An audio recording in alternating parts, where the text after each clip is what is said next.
What happens when two of the most outspoken women in entertainment clash on live television, one refusing to back down while the other is caught completely off guard?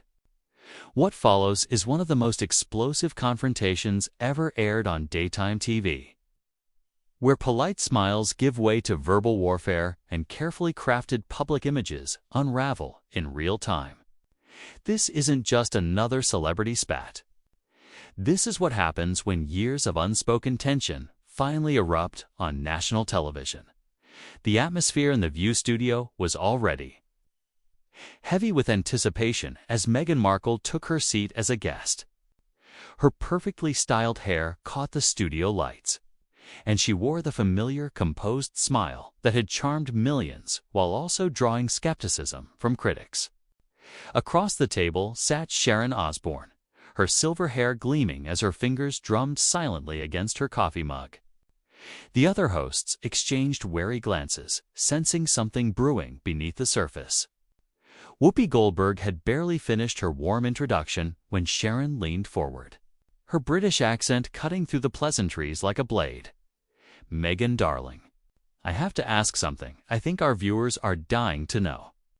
You've spoken extensively about your struggles with the royal family. But when you sat down with Oprah and made those serious allegations, did you ever consider the impact your words might have on an elderly woman who had just lost her husband?"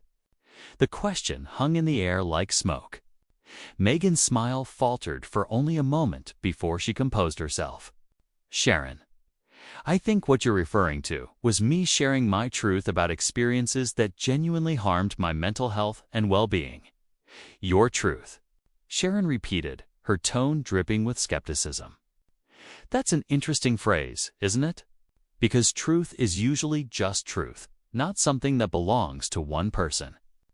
When you accused unnamed members of the royal family of racism, that wasn't just your truth. That was an accusation that painted an entire institution with a very serious brush." Meghan shifted slightly, her media training evident. "It's important to understand I never intended to hurt anyone. I was simply speaking about conversations that happened. Conversations that concerned me as someone about to bring a child into the world. Oh, conversations that actually happened." Sharon raised her brows. "But you've never said who those conversations were with, have you? You dropped an explosive allegation, let the world react with outrage, and then sat back while everyone speculated about who the racist royal might be. That's not sharing your truth, darling. That's lighting a fuse and walking away." The studio fell silent. Even the camera operators seemed frozen. Whoopi tried to interject, but Sharon pressed on, her gaze fixed on Meghan. "You know what really gets me? You had everything handed to you on a silver platter. You married into the most famous family in the world, had a fairy tale wedding that cost taxpayers millions, lived in palaces, wore priceless jewels, and had the entire Commonwealth fascinated with your every move. And somehow, you turned all that into a victim narrative." Meghan's composure was slipping. "Sharon, I don't think you understand what it's like to be isolated. To have your passport taken, to be told you can't seek mental health treatment when you're struggling. Isolated?" Sharon's voice rose. "You had staff waiting on you hand and foot. You lived with more luxury than most people could dream of in 10 lifetimes. Isolation for regular people means working 3 jobs just to pay rent, not having a security detail in a palace. Don't tell me that's isolation. This isn't about luxury." Meghan shot back defensively. "It's about basic human dignity and being treated with respect." Sharon laughed coldly. "Human dignity?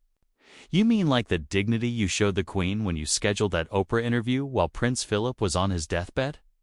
Or the dignity you showed your own father when you cut him out of your life completely after one mistake? That kind of dignity." The other hosts exchanged worried looks as the tension escalated. Meghan's hands trembled slightly as she gripped her chair. "My relationship with my father is complicated. It isn't fair to reduce it to one mistake," she said. though her voice lacked the confidence of before.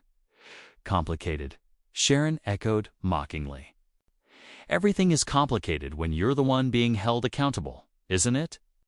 But when you're pointing fingers making accusations of racism and neglect, suddenly everything is black and white.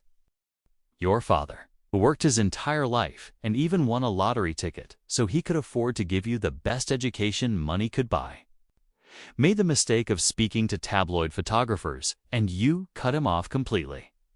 Yet somehow, the royal family, who welcomed you with open arms, gave you a platform, and made you one of the most famous women in the world, are the villains in your story." Meghan was clearly struggling now. "You don't know the full story about my father, and you certainly don't know what it was like for me inside that institution, do you?" Sharon's voice grew sharper with each exchange. "Because from where I sit, it looks like you have a pattern. Every relationship that doesn't serve your narrative gets thrown under the bus: your father, your half-sister, your former friends, your royal in-laws, even your husband's family who raised him. Everyone else is always the problem. But somehow, you're always the victim." Do you see the pattern there, Meghan? The tension in the studio was thick. Cameras caught every flicker of expression, every shift in posture. This was no longer an interview. It was turning into a psychological dissection, broadcast live. Meghan's face flushed, her composure cracking under Sharon's relentless questioning. "I think you're being incredibly unfair and reductive about situations that are far more complex than you're making them out to be. Unfair." Sharon's voice rose with disbelief. "Let me tell you what's unfair, sweetheart. Unfair is watching you sit here and play the victim while real people without your resources and privilege struggle with genuine hardship every single day. Unfair is seeing you twist every legitimate criticism into an attack on your character or your race, when in reality, people are questioning your actions, not your identity." "That's not what I'm doing," Meghan protested, her voice unsteady. "When people make racist comments or treat you differently because of who you are, that's not playing the victim. That's calling out discrimination." Sharon leaned forward, eyes blazing. "Then show me.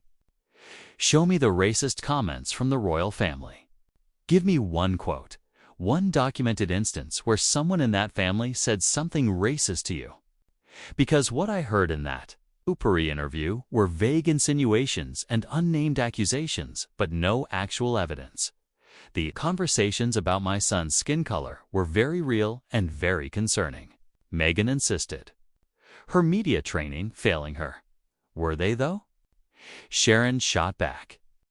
"Even Oprah had to clarify later that you said it wasn't the Queen or Prince Philip who made those remarks. So who was it then? And what exactly was said? Because wondering about what a baby might look like is normal human curiosity. My own grandchildren are mixed race, and of course, we've all wondered about their appearance. That's not racism, that's family conversation." Meghan looked stunned. I think the context and the way it was said made it problematic. The context you've never explained." Sharon pressed mercilessly.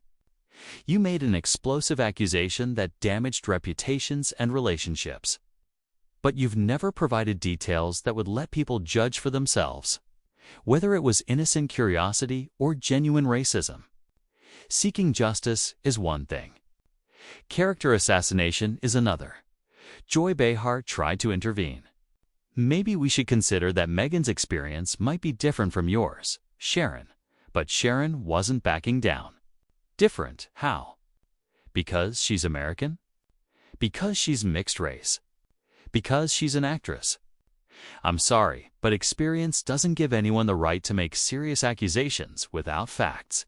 And it certainly doesn't give them the right to destroy relationships and reputations based on their personal interpretation of private conversations." Meghan's hands fidgeted with her jewelry. "I never wanted to destroy anything.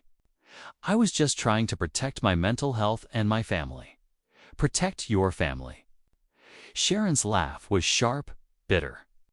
By humiliating your husband's grandmother on international television. By airing private family business that embarrassed people who couldn't defend themselves. By creating a media storm that hounded them for months during one of the most difficult periods of their lives. That's how you protect your family. Harry supported my decision to do that interview, Meghan said weakly. Did he, though? Sharon's eyes narrowed. Or did he just support you because that's what husbands do, even when they know their wives are making a mistake? From what I've seen, Harry looks increasingly uncomfortable with the public spotlight you've dragged him into. The man gave up his military career, his charitable work, his relationship with his family, and his entire identity to follow you to California, where he now makes podcasts and Netflix documentaries instead of serving his country. It was his choice, Meghan protested. But she was clearly on the defensive. Was it really his choice, or was it an ultimatum? Sharon pressed. Because it looks awfully convenient that every major decision in your relationship has left Harry more isolated from everything he cared about before he met you, his friends, his family, his career, his country. That's not love, darling. That's control. The audience sat in complete silence, watching the confrontation unfold like a live psychological dissection. Meghan looked as though she wanted to leave, but the cameras trapped her in the moment. I resent the implication that I've controlled or manipulated Harry in any way, she said, her voice wavering. Harry is a grown man who makes his own decisions. Is he, though? Sharon leaned back, her tone almost conversational, which made her words cut even deeper. Because from where I sit, Harry went from being a beloved prince known for his charity work and military service to being a man who complains about his family on television for money. That's quite a transformation, isn't it? Meghan's face flushed bright red. Now Harry is sharing his truth about growing up in that family, about the pressures and expectations he faced. There it is again, your truth, Sharon said with disdain. Here's an actual truth for you, Meghan. Harry was born into unimaginable privilege. He had the best education, served his country with honor, did meaningful work that truly helped people, and was adored worldwide. And somehow you've convinced him that all of that was actually trauma and oppression. You don't understand the pressure of that life. Meghan tried again, but she sounded defeated. Don't I? Sharon's voice rose. I've been in the public eye for decades. I've dealt with tabloids, criticism, invasions of privacy, and scrutiny that would break most people. But I never confused scrutiny with persecution. And I never blamed everyone else for the consequences of my own choices. Whoopi Goldberg shifted uncomfortably, clearly wishing to redirect the conversation. But Sharon wasn't finished. You know what really bothers me about your whole narrative, Meghan? It's not just that it's self-serving. It's that it's dangerous.